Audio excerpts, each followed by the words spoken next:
Hello everyone, and my name is Sangeeta, and I'm going to present about my final essay paper from this PowerPoint presentation.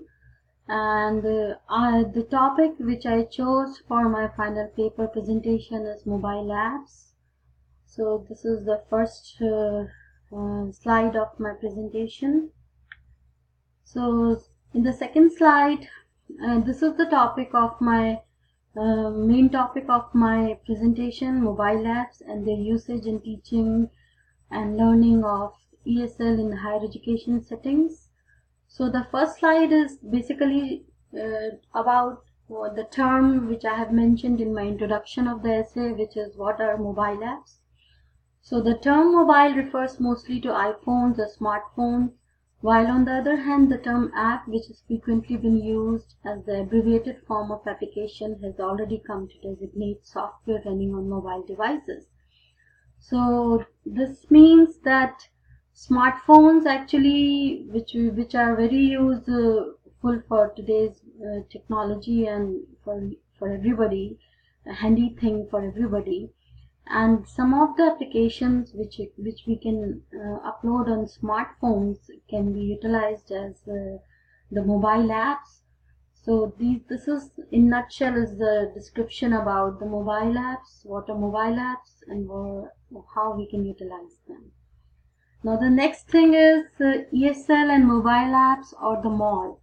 So the next part of my essay is talked about the teaching of ESL or mobile assisted language MAL, which is rapidly developing as one of the most applicable domains in technology supported learning. So I talked about in this portion how mobile apps can be utilized in ESL, English as a second language teaching and learning, specifically in higher education, which is my domain and which is my specialization because I teach at a university setting. So in this portion I specifically talked about this part of my essay. Next is some of the benefits of mobile apps in teaching English as a second language. So in this part of my essay paper I mentioned about some of the benefits.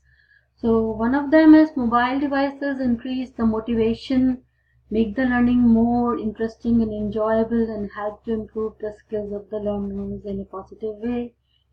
Next is mobile apps have a primary impact on the development of the 4 language skills, including their testing also.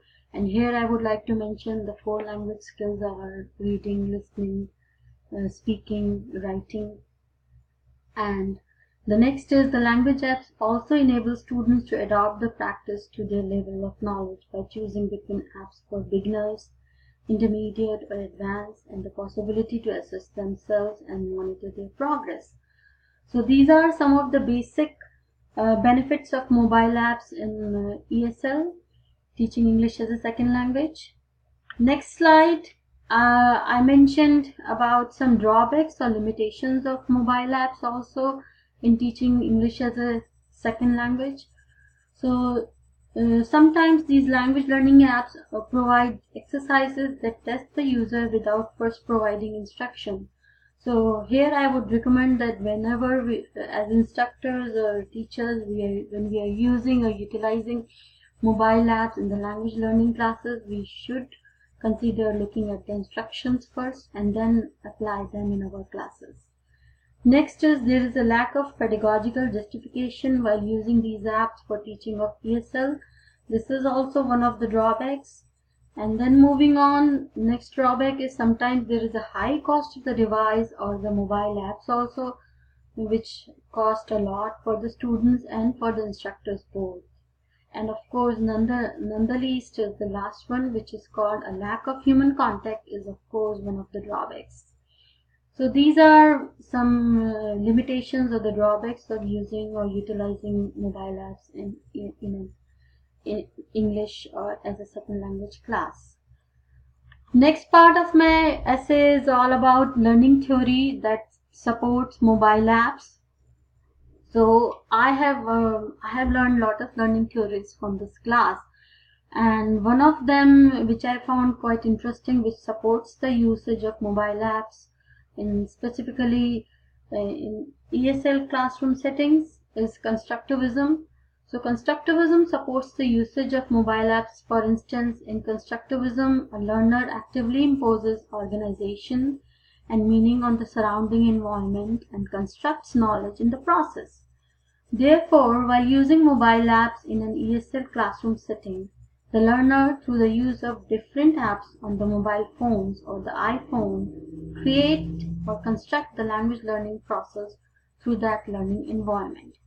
So this is how I connected this theory to the usage of mobile apps. And the next part of my presentation is I mentioned in my essay paper is about some ESL mobile apps which are very useful. One of them is Quizlet. Next is English Launchpad, Culips, ESL Podcast, My Word Book, Speaking Pal, English Tutor, Boxy, Duolingo, Grammar Up, English Listening and Speaking, and Kahoot, of course.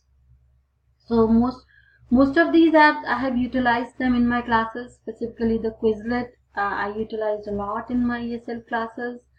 My Word Book and Speaking Pal, English Tutor, Duolingo. And one of the most interesting out of all these, one of the most interesting app which I utilized most is Kahoot. So next I'm going to talk about Kahoot, because I implemented Kahoot as a learning activity or learning lesson in my essay, final paper essay. So I have mentioned in my essay some of the benefits of Kahoot in an ESL classroom. So you can make a series of multiple choice questions or try some new games such as Jumble. The format and the number of questions are entirely up to the teachers, educators, as how they want to add or create. Another important thing is this: you can also add videos, images, and diagrams to your quizzes, assignment questions to amplify engagement in using Kahoot.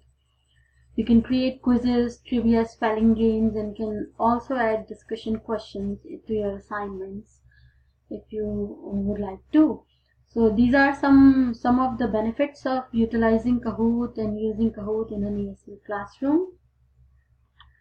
And then I have also given some steps in my essay paper which explains the implementation of Kahoot in my own classroom. So, or in anyone can apply this. So some of the steps which I have mentioned in my essay. So step 1 is to create an account by going on to the link below to Kahoot on your mobile app of Kahoot. So this is the link. Next is step 2 is to, once you will create an account on Kahoot, it will take you to the main page, which will look like the following image. So this will be the image which will look, which you will find on your mobile phone once you will add this. Next is, now you can explore any game or quiz on mobile app of Kahoot. Here is how I created this game on Kahoot. So this is how I created this game. Step 4 is, once you started playing this English spelling game, your name will be added like mine below in the game. So you can see my name here, Sangeeta 10, apart from other players on this image.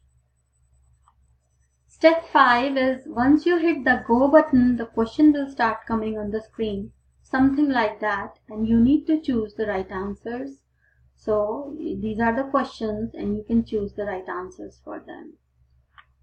So step 6 is, once you will choose the answers, the game will take you to the next screen, which will show yours and your team members' scores, and the screen will look like this. So here are the scores of the team members from the game, which will look like this. So this is how we can utilize Kahoot in our classrooms.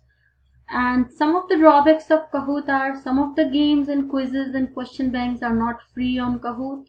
So you need to pay some minor money or some initial amount for that. And there are some quizzes and games on Kahoot which can be created or played only on iPads or laptops. This is another drawback of utilizing Kahoot in your classes, specifically from mobile phones. So this although this is not a big drawback, because there are tons of activities and games and quizzes on Kahoot which you can utilize through your mobile phone also.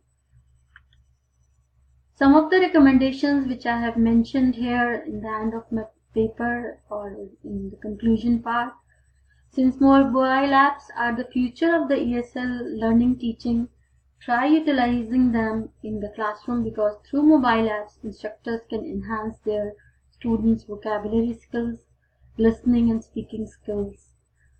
Next is, mobile apps are very helpful in integrating meaningful cognitive thinking skills in the second language learners. Furthermore, mobile apps are very helpful in developing technological skills in the language learners. It can enhance the reading and writing skills as well. And then, mobile apps therefore are definitely the future of modern and global education. So these are some of the recommendations which I have mentioned in my essay paper. And finally, this is the references slide which I have utilized in this presentation.